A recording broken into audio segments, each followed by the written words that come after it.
சிம்ம ராசி அன்பர்களுக்கான வைகாசி மாத ராசி பலன்களை பார்க்க போகிறோம். கிரகங்களின் சஞ்சாரம் இந்த வைகாசி மாதத்தில் எப்படி இருக்கிறது, உங்களுக்கு என்ன நடக்கும் என்று பார்ப்போம்.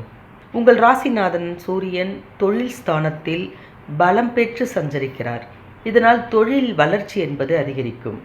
ஜென்மத்திலேயே கேது இருப்பதாலும் சப்தமஸ்தானத்தில் சனி ராகு சேர்க்கை ஏற்படுவதாலும் ஒரு சில சமயங்களில் இனம் புரியாத ஒரு கவலை மனதில் மேலோங்கும்.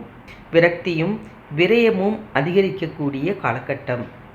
ஆரோக்கிய தொல்லையும் ஏற்படும். ஒரு சிலருக்கு ரண சிகிச்சை என்று சொல்லப்படுகிற ஆபரேஷன் கூட நடக்கலாம். நாடு மாற்றம், இடமாற்றம், ஊர் மாற்றம் இதெல்லாம் தானாக தேடி வரும்.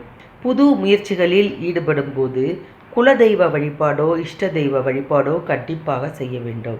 வைகாசி 2ஆம் தேதி ரிஷப ராசிக்கு புதன் வரப்போகிறார்.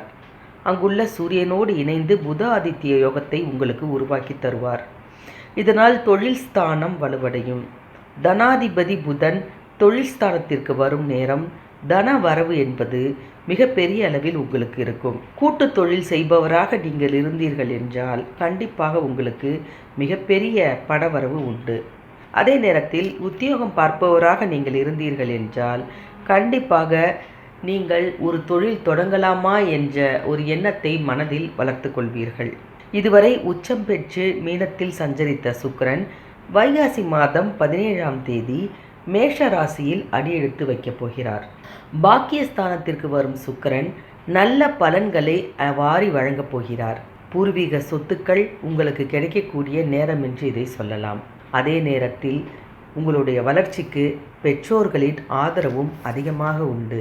வைகாசி மாதம் 19ஆம் தேதி மிதுன ராசியில் சென்று புதன் பகவான் அமருவார். மிதுனம் புதனுக்கு சொந்த வீடாக இருப்பதால் உங்கள் ராசிக்கு தன லாபாதிபதியான புதன் குருவோடு இணைந்து சஞ்சரிக்கும் நேரம் எல்லா விதத்திலும் உங்களுக்கு நன்மை நடக்கும். மன கசப்புகள் ஏதேனும் இருந்தால் அதெல்லாம் மாறிவிடும். அந்தஸ்தும் நல்ல பேரும் புகழும் உங்களுக்கு கிடைக்கும். இதுவரை நீச்சம் பெற்று கடகத்தில் சஞ்சரித்து வந்த செவ்வாய் வைகாசி மாதம் 25ஆம் தேதி சிம்ம ராசியில் சஞ்சரிக்கப் போகிறார். உங்கள் ராசிக்கு மிகப்பெரிய யோகத்தை செய்யும் செவ்வாய் உங்கள் ராசிக்கு வரக்கூடிய இந்த நேரத்தில் அற்புதமான பலன்கள் எல்லாம் உங்களுக்கு நடக்கும். எதிர்பார்த்த காரியங்கள் எல்லாம் எளிமையாக நடந்துவிடும். 7ஆம் இடத்தில் இருக்கும் சனி ராகுவை செவ்வாய் பார்ப்பதால் ஆரோக்கிய தொல்லை அதிகரிக்கலாம். பொது வாழ்வில் உள்ளவர்களுக்கு ஏற்றம் கிடைக்கக்கூடிய ஒரு அற்புதமான காலகட்டம் இந்த சிம்ம ராசி அன்பர்களுக்கு.